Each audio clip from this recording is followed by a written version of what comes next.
Goeienaand, dit is Loot Jooste en ek groet u. Hier het 'n heerlike koel Bloemfontein. Ons het so 'n bietjie reën gehad vanmiddag laat. Ja, dit bring daarom so 'n bietjie lafenis vir die geweldige hitte.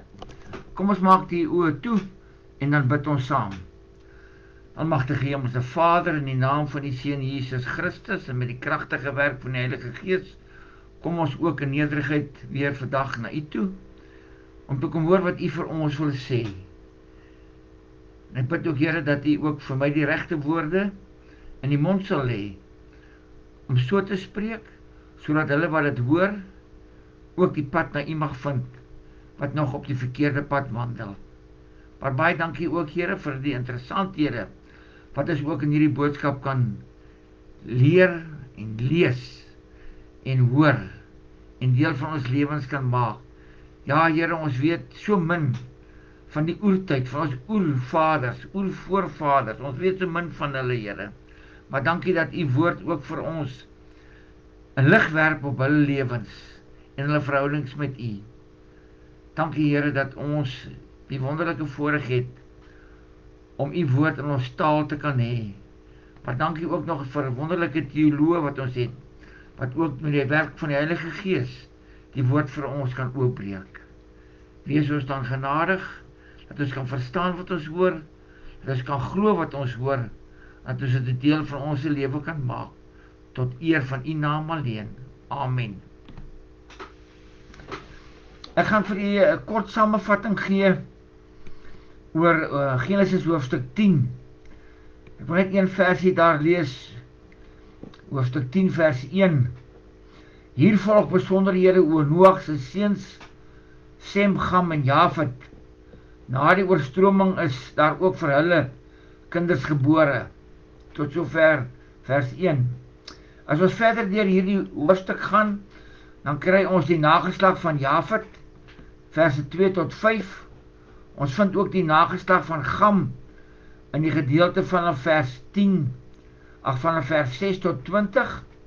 En dan die nageslag van Sem vind ons in vers 21 tot 31, maar ons vind ook 'n nageslagsregister van Sem in hoofstuk 11, vers 10 tot 31, om aan te sluit by die geskiedenis van Abraham, uit wie sy nageslag gebore sou word, die Here Jesus Christus. Ons amptelike skriflesing vir vandag vind ons dan in Genesis 11, vers 1 tot 9. Dit handel oor die toring van Babel. Nou, die hele wêreld het dieselfde taal gepraat. Baie mense het ooswaarts begin trek en by 'n groot vallei in die land Siniar aangekom. Hulle het besluit om daar te bly. Op 'n dag sê hulle toe vir mekaar: "Kom ons maak stene en bak dit kliphard." Hulle het toe stene in plaas van klip gebruik en asfalt in plaas van klei. Toe sê hulle vir mekaar: "Kom ons bou vir onsself 'n stad met so 'n hoë toring dat die punt aan die hemel raak. Ons sal dan beroemd word en ook sterk wees. Dit sal ons by mekaar hou en keer dat ons oor die hele aarde verspreid word." Die Here het toe afgekom om te kom kyk na die stad wat die mense besig was om vir hulle te bou. En die Here het gesê: "Wat doen die mense tog? Hier is hulle een volk en almal het een taal. Hulle het nog maar net begin om iets te doen. Hierna sal niks wat hulle beplan vir hulle onmoontlik wees nie. Kom, laat ons afgaan en verwarring bring in hulle taal, sodat die een nie die ander een verstaan nie." Die Here het hulle toe daarvandaan versprei oor die hele aarde, en hulle het opgehou met die bou van die stad. Daarom het hulle die stad Babel genoem, want daar het die Here in die taal van die aarde verwarring gebring, en van daar af het hy die mense oor die hele aarde verstrooi. Tot sover ons skriflesing. Net 'n kort samevatting oor die genade boodskap in die ontstaan van die volkere verskeidenheid in Genesis 10 vers 1 tot 32. Iemand asseblief wat net jy kan sê het, verkieslik nou na die boodskapie, die hele hoofstuk 10 gaan lees in die eie tyd. Dit is interessant, die geslagslys van Noag se 3 seuns, maar dit wil eintlik 'n wêreldkaart gee van die volkeverspreiding na die sonvloed. Die beskrywing is vanuit die oogpunt van Israel as die middelpunt, met die ander volke in 'n sirkel daaromheen. Die verwantskapsverwysings verwys nie soseer na biologiese afstamming nie, maar eerder na politieke en ekonomiese interafhanklikheid.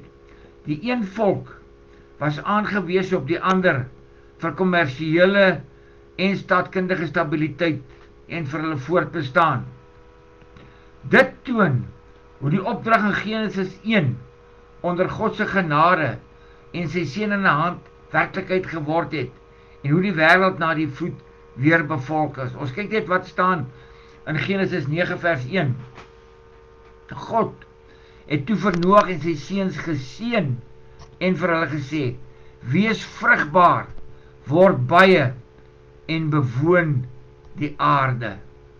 Deur al die nasies, selfs ook die vyande van Israel, vyande soos die Kanaaniete, die Assiriërs, die Arameërs, saam te bind as een mensheid deur God geskape, wil die Ou Testament die lig laat val op die verwantskap tussen volke. Hulle is voor God almal gelykwaardig. In die Nuwe Testament word voortgebou op hierdie gedagte wanneer daar in Handelinge 17 vers 26 gesê word: uit een mens het God al die nasies gemaak. Hy het hulle gemaak om oor die hele aarde te woon. God het bepaal hoe lank hulle sal bestaan en waar hulle sal woon. Tot sover 'n bietjie inligting oor die helfbevolking van die wêreld uit Noag se nageslag. Nou waarom die toring van Babel? Waarom is die verhaal oor die toring van Babel in die Bybel opgeneem? Maar waar kom die idee van 'n toring vandaan? Destyds het die mense geglo dat gode op bergtoppe woon. Maar in die vlakte tussen die Tigris en die Eufraat riviere, dit wil sê in Mesopotamië, is daar geen berge nie. En daarom is die torings bekend as siggurats, as plaasvervanger vir bergtoppe gebou. Dit is strukture wat destyds algemeen in Mesopotamië voorgekom het. Die bedoeling is dat dit 'n ontmoetingsplek tussen mens en gode sou wees. Waarskynlik het hierdie siggurats aanleiding gegee tot die ontstaan van die verhaal van die toring van Babel. Want die toring van Babel was ook 'n siggurat gewees. Hierdie siggurat het trapsgewys al hoër en kleiner in oppervlakte geword, en meestal was daar heel bo 'n vertrek wat vir bepaalde godsdienstige doeleindes gebruik is as 'n ontmoetingsplek vir die mens met die gode tussen hemel en aarde. En bo op hierdie toring was soos 'n kamertjie gebou gewees waar die mens dan ook kon suis met die gode kon kommunikeer. 'n Kleitablet uit Erek. Nou Erek, dit is 'n plek in die koninkryk van Nimrod. As ons gaan kyk na Genesis 10 vers 10, dan sal ons sien daar staan Nimrod se koninkryk het begin by Babel. Die volgende plek is Erek. Nou 'n kleitablet wat uit Erek ontdek is, gee die afmeting van so 'n siggurat. Die basis was 90 vierkante meter en die hoogte was ook 90 meter. Die doel van die toring was om 'n naam te maak, deurdat die punt tot in die hemel reik. Hulle het gedink die hemel is maar net 90 meter ver. Die hemelryk dui op die ambisie van die mense om met die hemel te wedywer, en die naam dui op hoogmoed en aanmatigendheid. Wanneer ons hierdie gedeelte gaan lees, dan sien ons net die mense wou vir hulle naam gemaak het, en die punt wat wou tot in die hemel gereik het. En daardeur bewys dit hierdie hele oprigting van die toring van Babel, wys vir ons op die ambisie wat die mens gehad het, om met die hemel te wedywer. En dit het gedui op hoogmoed en aanmatigendheid. Dit verdraai die ou sonde wat by Eva begin het, naamlik om soos God te wil wees. Die opmerking dat die Here afgekom het om te kom kyk, is nogal 'n stukkie ironie. Die mens is besig om sy grootste bouprojek ooit te loods, iets wat tot in die hemel reik. Tog is dit vanuit God se gesighoek so klein, dat die alsiende God nog moet neerdaal om dit presies te kan waarneem. Die grootste mensewerk op aarde is soos 'n nietigheid by God. Tog waag die mens dit om soos God te wil wees. Dit is die eintlike ironie wat hier bloot gelê word. Ek sê weer, die grootste mensewerk op aarde is soos 'n nietigheid by God. Tog waag die mens dit om soos God te wil wees. Dit is eintlik ironie wat hier bloot gelê word. Die woorde, hierna sal niks wat hulle beplan vir hulle onmoontlik wees nie, ontbloot die opstand van die mens teen God op sy beste. Hulle wil deurdring na die terrein van God. Daarom het die mensdom weer die oersonde om soos God te wil wees gepleeg, net soos in die tuin van Eden en daar buite voor die sonvloed.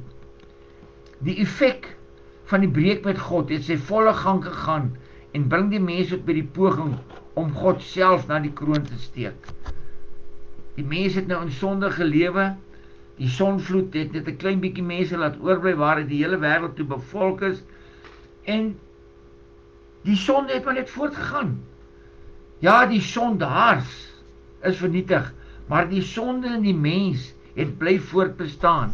Het sy volle gang gegaan, en nou wil die mens weer soos God wees. Hy wil nou selfs tot in die hemel wees. Die verwysing na die stad Babel is 'n klankspel met die Hebreëse woord vir verwar, maar het ook 'n baie belangrike funksie. Dit is dat daar nou uiteindelik 'n pleknaam vermeld word, wat bekend is in die historiese tydvak. Vir die eerste keer het ons nou 'n plek wat ons kan assosieer met ons eie tyd. Daar is 'n plek soos Babel. Die verhaal van die toring van Babel vervul 'n oorgangsfunksie tussen die prehistoriese tyd, dit wil sê die oertyd, en die historiese tyd. Die een taal van die prehistoriese tyd het nou plek gemaak vir baie tale, en die hele wêreld met plekaanduidings moet nou ruimte maak vir 'n bepaalde historiese plek Babel. Daarmee is die oorgang na die nuwe tydvak gemaak, en vanaf Abraham word die historiese tyd met die bekende plekke, name, gewoontes en gebeurtenisse betree. Selfs datums kan nou vanaf Abraham se tyd vasgestel word. Die toring van Babel, die toppunt van tegnologiese ontwikkeling in daardie tydvak, het gepaard gegaan met 'n ambisie sonder God. Ja, eintlik 'n ambisie teenoor God. Die verhaal is 'n ernstige waarskuwing dat die ontwikkeling wat ambisie in die plek van God stel, eintlik niks anders is as selfverheffing nie, en tot vernedering en verwarring kan lei van die persoon wat so ambisieus is.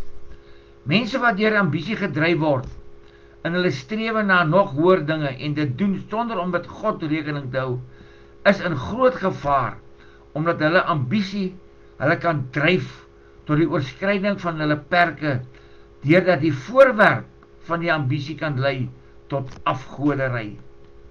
Ontwikkeling en ambisie moet getemper word deur die erkenning dat God die Here is. Ambisie mag nie probeer om met God in kompetisie te tree nie. Daar is niks verkeerd mee om ambisieus te wees nie, maar nie ten koste van die uitleef van God se verordeninge en voorskrifte nie. Sodra ambisie jou verhouding met God negatief beïnvloed, ten opsigte van uitvoering en erkenning, verander dit in die oersondes van selfverheerliking en afgoderry. Hiermee kom ons aan die einde van die ontstaan en die ontwikkeling van sonde in die prehistoriese tydperk. God se optrede teen sonde in die prehistoriese, of soos dit alom bekend gestaan het in die oertyd, is 'n bewys dat God sonde haat, dat dit hom grief en homself so erg bedroef het, dat hy dit berou het, dat hy die mens as sy beeld en verteenwoordiger op die aarde geskape het.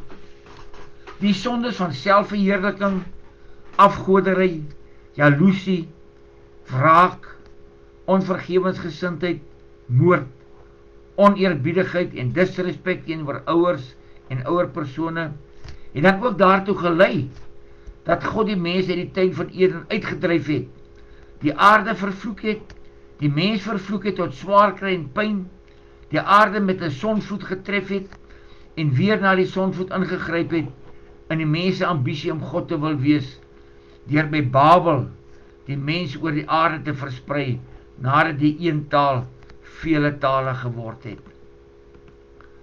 Die vraag is nou, dryf jou ambisie jou tot selfverheerliking? Lei jou ambisie tot afgoderry? Spandeer jy meer tyd as wat nodig is om jou mensgemaakte doelwitte te bereik ten koste van jou tyd saam met God? Is God net iets of iemand in jou gedagtes, 'n reddingsboei, wanneer jou aardse plannetjies nie so lekker uitwerk nie, en jy goddelike ingryping nodig het om jou ambisie uit te leef? Sodra die probleem opgelos is, word God weer weggebere, tot 'n volgende noodgeval. Wanneer jy jou doelwitte bereik het, klop jy jouself op die skouer?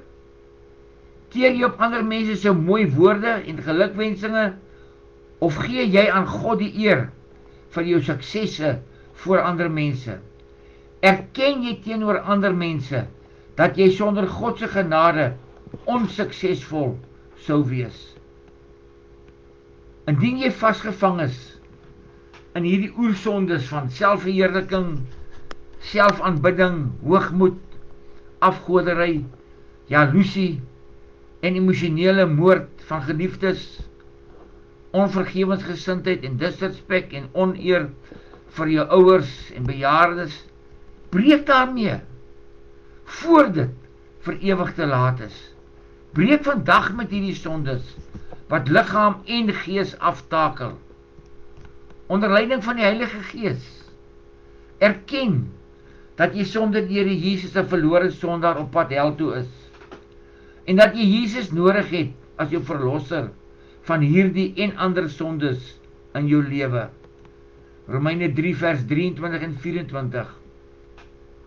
Almal het gesondig en het nie deel aan die heerlikheid van God nie, maar hulle word sonder dat hulle dit verdien, op grond van sy genade vrygespreek, vanweë die verlossing deur Jesus Christus. Matteus 5 vers 3. Geseënd is die wat erken en weet hoe afhanklik hulle van God is, want aan hulle behoort die koninkryk van God. Ek wil weer vir julle hierdie kragtige vers uit Matteus lees. Matteus 5 vers 3.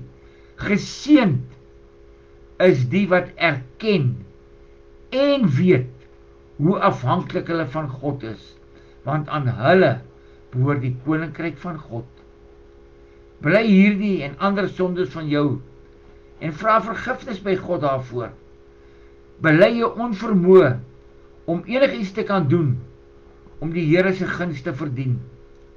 Bely dat daar vir jou sondes slegs vergifnis is deur die kruisdood van die Here Jesus.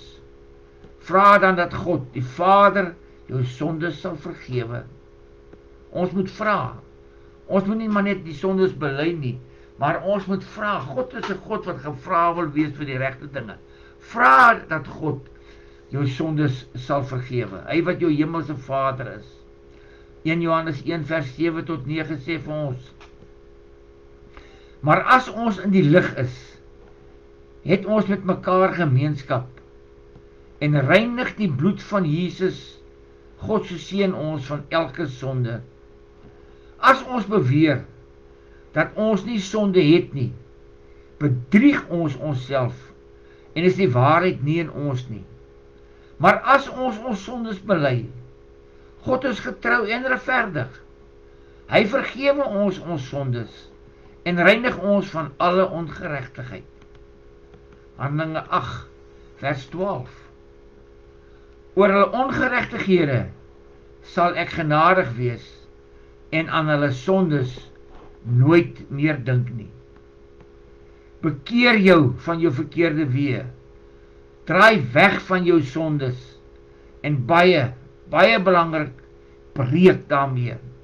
Laat staan jou sondes, gewoontes en sondige lewenswyses wat strydig is met die wette, verordeninge en die wil van God. Spreuke 28 vers 13. Wie sy sonde wegsteek, moet niks goeds te wagte wees nie. Wie sy sonde bely en daarvan afsien, dit wil sê daarmee permanent breek, sal genade ontvang. Ek lees weer vir julle Spreuke 28 vers 13. Maak hierdie vers 'n deel van u lewe. Wie sy sonde wegsteek, moet niks goeds te wagte wees nie. Wie sy sonde bely en daarvan afsien, dit wil sê daarmee permanent breek, sal genade ontvang. Nooi Jesus in jou lewe in. Vra God om jou lewe te kom regeer en om beheer oor jou lewe te neem. Openbaring 3 vers 20. Kyk, ek, Jesus, staan by die deur en ek klop.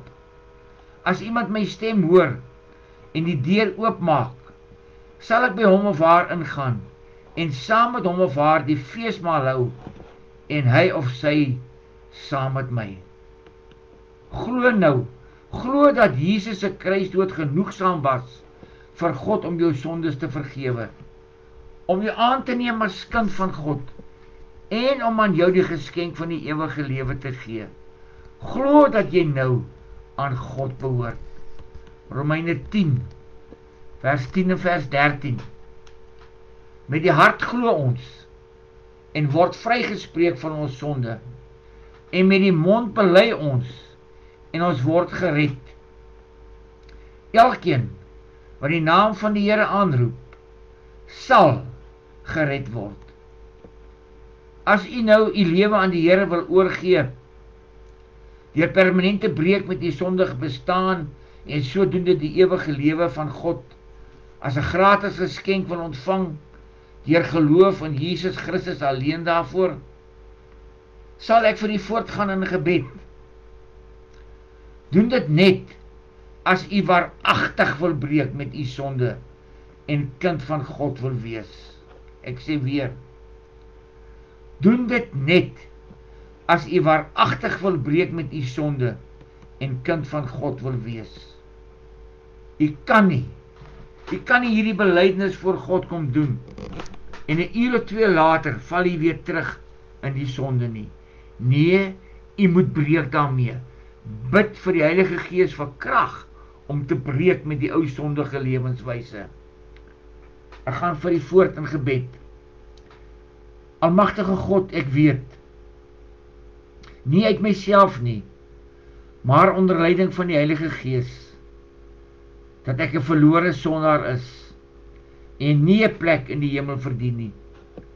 Ek glo dat Jesus aan die kruis op Golgotha vir my sondes betaal het met sy kruisdood, dat hy begrawe is en dat hy na 3 dae in die graf deur u bonatuurlike kragte uit die dood opgewek is, as oorwinnaar oor die dood, die sonde en die Satan.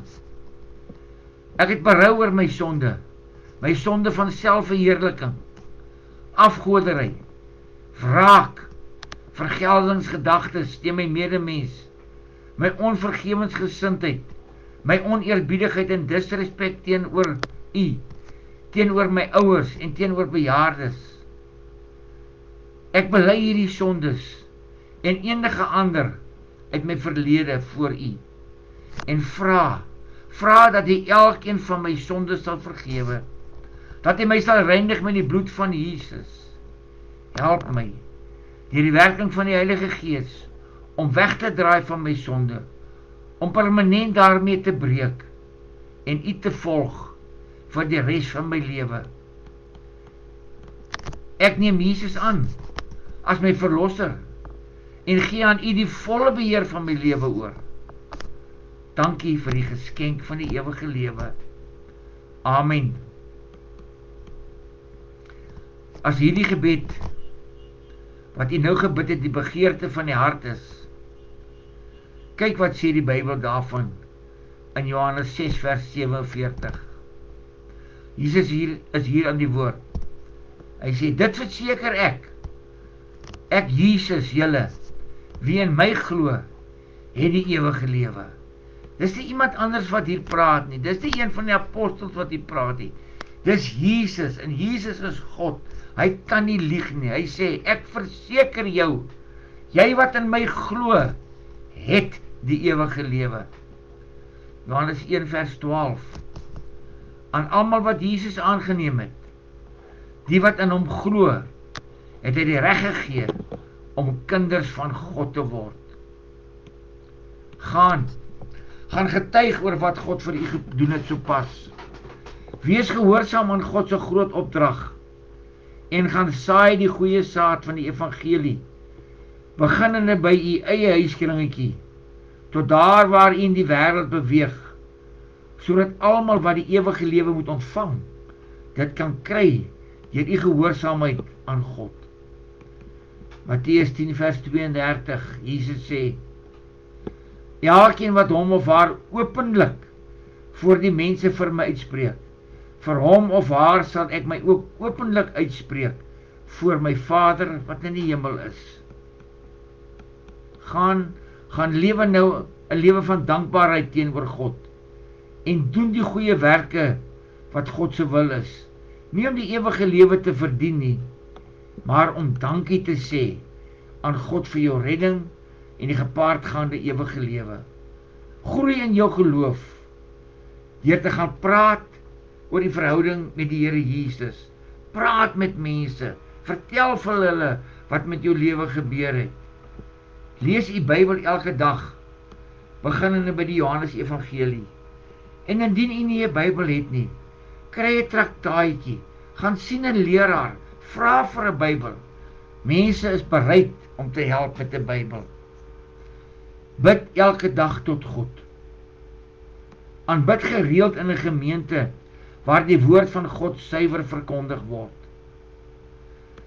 Baie belangrik, meng met medegelowiges, sodat u saam met hulle kan ontwikkel in u verhouding met God. Baie dankie dat u geluister het vandag. Gaan verkondig redding deur Jesus bloed aan hulle wat dit nog moet hoor. Mense rondom jou, mense ver van jou, mense by wie jy verbyloop. Gaan elke dag wanneer jy die huis gaan, moes jy alreeds die Heilige Gees gevra het om aan u te toon aan wie u die evangelie moet bring. Elke dag moet u dit doen. En elke dag wanneer u oë toemaak, wanneer jy aandgodsdiens hou, of wanneer u die geleentheid het, vra God om hulle aan wie u die evangelie oorgedra het, dat God deur die Heilige Gees in hulle sal werk, om hulle op te voed, op te lei, as kinders van God, sodat hulle ook kan gaan, en die saad kan gaan saai, van die evangelie. Dit is 'n kringloop, dit kan nooit stop nie, die een gaan oor na die ander. Dit is soos hierdie bemarking wat hulle het, netwerkbemarking. Die een vertel van die ander, hoe noem hulle dit, word of mouth. Vertel, die een vertel vir die ander, jy vertel vir een vertel vir twee vertel vir 4, en so versprei ons die evangelie oor die hele aardbol heen. Amen. Kom ons maak die oë toe. Here, ons het nou gesien dat die sonde in die mens bly. Ja, Here, dat ons elke dag op ons hoede moet wees vir die sonde, wat soos 'n brullende leeu rondloop, en kyk waar hy God se kinders kan verskeur. Die Satan wat hierdie werk doen, die Satan wat die opstand teen u lei, maak ons voorbedag, maak u kinders voorbedag op sy aanslag elke dag, Here. Verlos ons van die sondes, van selfverheerliking, ons wat soos u wil wees, wat u plek wil oorneem, Here. Help ons, liewe Here, om al meer en meer te groei na u beeld, maar behoed ons daarvan om God self te wil wees. Tot ons volgende keer weer ontmoet, Here, hou ons veilig in die holte van die hand, beskerm ons teen die aanslag van die bose. Bid dit in Jesus se naam, amen. Tot die volgende keer, mooi loop.